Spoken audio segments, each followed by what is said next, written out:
Écoute-moi bien, toi. Dans tout béton armé que tu réaliseras, tu devras opter pour un ferraillage optimal qui supprimera toute poussée au vide des armatures. C'est compris? Sinon, il va t'arriver ça.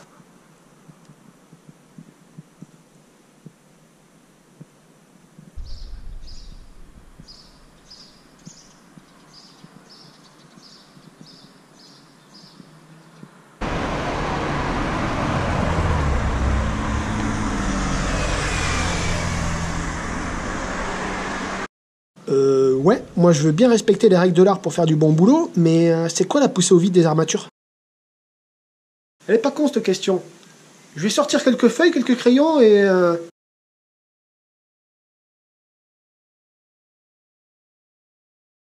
Ravi de vous retrouver dans cette nouvelle vidéo. Cours théorique numéro 2, consacré à la poussée au vide du béton armé. Dans la partie 1, je vais faire quelques rappels élémentaires sur le béton. Dans la partie 2, je vais vous expliquer qu'est-ce que c'est que la poussée au vide. Et dans la partie 3, je vais vous montrer quelques exemples de ferraillage qui permettent d'éviter la poussée au vide. C'est parti!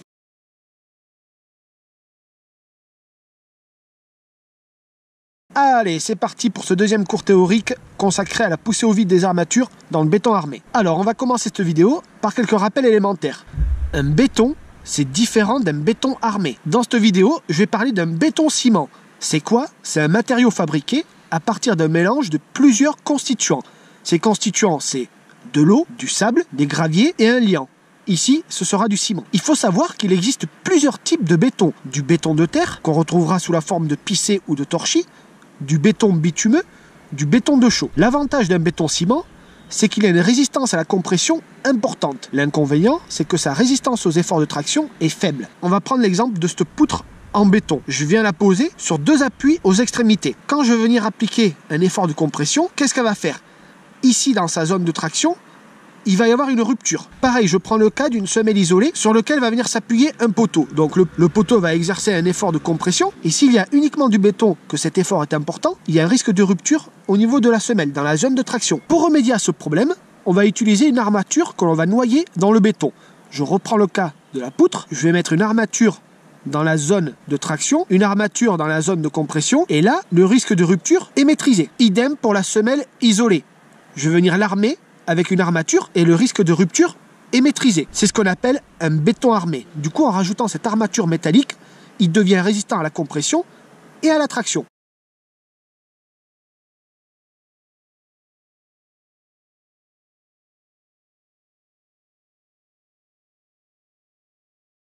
Ça, c'était le premier rappel.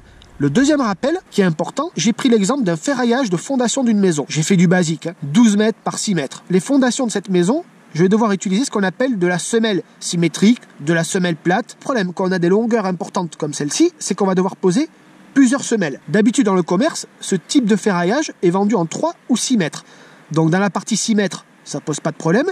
Je mets une semelle entière. En revanche, sur la partie des 12 mètres, je ne peux pas en mettre une entière. Je suis obligé de poser plusieurs longrines. Ce qui est très important quand vous ferraillez, par exemple, ce type d'ouvrage, c'est d'avoir une continuité vis-à-vis des armatures. Et pour qu'il soit continu, on va procéder à ce qu'on appelle à des recouvrements. Dans les parties droites comme ici, ça pose pas de problème, vous voyez, j'ai mes deux semelles côte à côte et je vais venir procéder à un recouvrement grâce à des ronds en béton. Là où ça pose souci, c'est dans tout ce qui est angle, parce qu'il va y avoir un phénomène qui va se produire qui s'appelle la poussée au vide.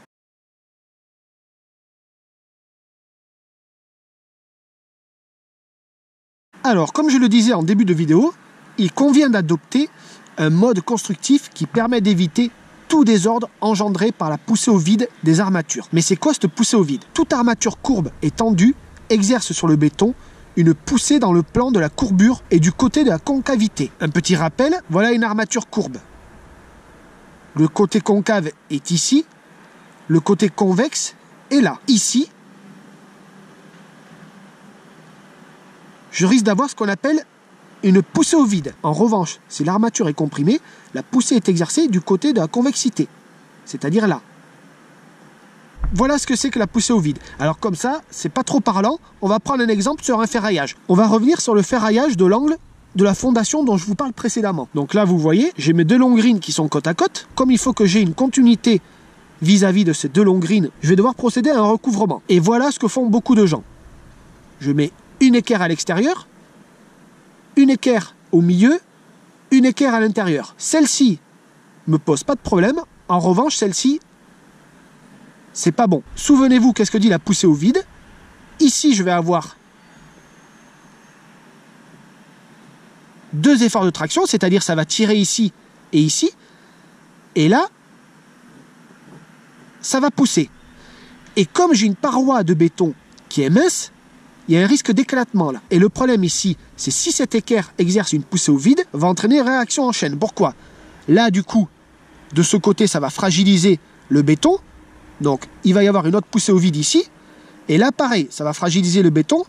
Une autre poussée au vide. Ce type de recouvrement, c'est pas bon du tout. L'équerre numéro 1, c'est OK. L'équerre numéro 2, c'est très bien aussi. L'équerre numéro 3, c'est pas ça du tout. Il faut adopter un mode constructif qui permet d'éviter tout désordre engendré par la poussée au vide des armatures. Donc il va falloir que je trouve une solution pour contrer cette poussée au vide due à cette armature. Voilà par exemple une solution type. Donc j'ai toujours mes 2 équerres extérieures et au milieu. En revanche, regardez l'équerre qui était à l'intérieur. Finalement, je suis parti avec 2 équerres et pas une. J'en ai positionné une comme ça et l'autre comme ça. Et là, vous voyez, regardez, la poussée au vide, elle est maîtrisée. Parce que là, ça pousse dans la masse de béton. Là aussi. Là aussi. Et là aussi. Ça, c'est un exemple de recouvrement pour éviter la poussée au vide des armatures dans un angle à 90 degrés de la fondation d'une maison. Des modes de recouvrement, il en existe plusieurs. Alors cette méthode, on l'appelle la méthode passe-partout. Pourquoi? Parce qu'elle passe quasiment dans tous les cas de figure. Maintenant, ce n'est pas la seule. Il en existe plusieurs des méthodes de recouvrement.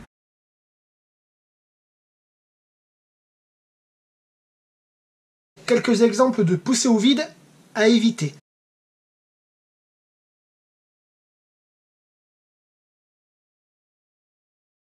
Sur le schéma numéro 1, on va traiter un angle à 90 degrés sur des blocs à bancher d'un soubassement.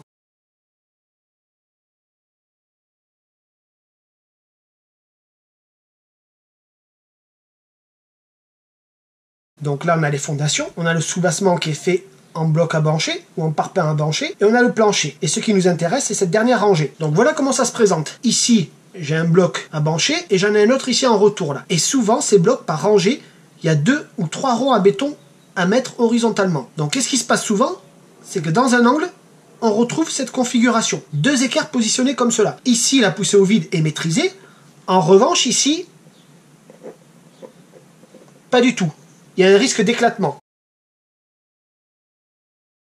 Donc pour contrer cette poussée au vide, voilà un exemple de placement d'équerre.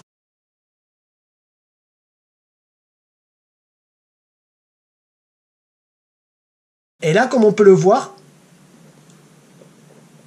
j'ai les poussées au vide, elles sont supprimées.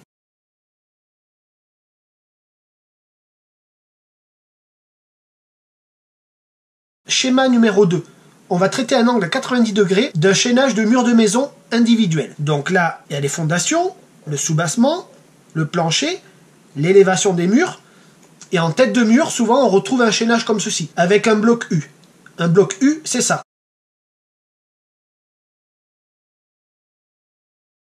Pour ferrailler ce bloc U, je pars avec un chaînage carré. Donc voilà la configuration qu'on va retrouver dans un angle à 90 degrés. Les 2 chaînages carrés côte à côte et un recouvrement de ce style. Alors là, pareil,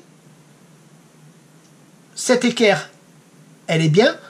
En revanche, celle-ci, il y a un risque de poussée au vide.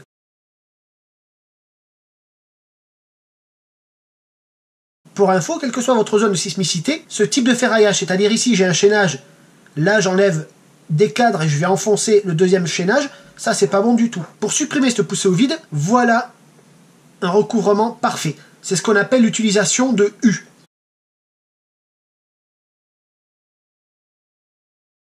Ça, c'est un recouvrement parfait et c'est celui que je conseille pour ce type d'ouvrage. On pourrait aussi utiliser cette méthode qui est correcte,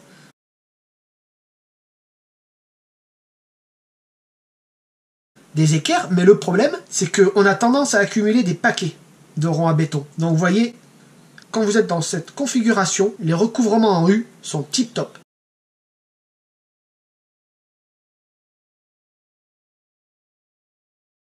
Schéma numéro 4. Là, on se retrouve dans une configuration d'un angle à 45 degrés des fondations d'une maison. Ici, j'ai des longues grines.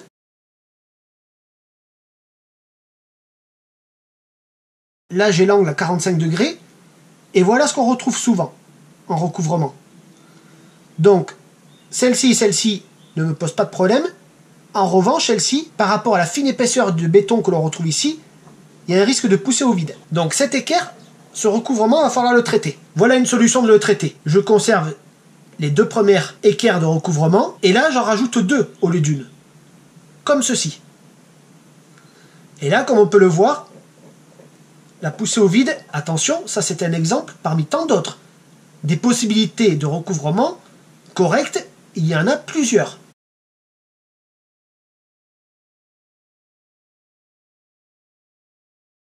Schéma 4. Pareil, on est encore dans des armatures dans un angle 45 degrés, mais d'un mur de clôture. Donc là, je suis parti sur les fameux chaînages plats. Vous voyez, des arases. On a nos chaînages plats et nos 2 équerres de recouvrement. Celle-ci, il n'y a pas de souci. En revanche, là, pareil, celle-ci, elle va entraîner une poussée au vide. Donc ça, va falloir le traiter. Voilà un moyen efficace de le traiter. Je garde l'équerre extérieure. Et là, au lieu d'en mettre une, j'en rajoute 2, comme ceci. Et là, comme on peut le voir, la poussée au vide est supprimée.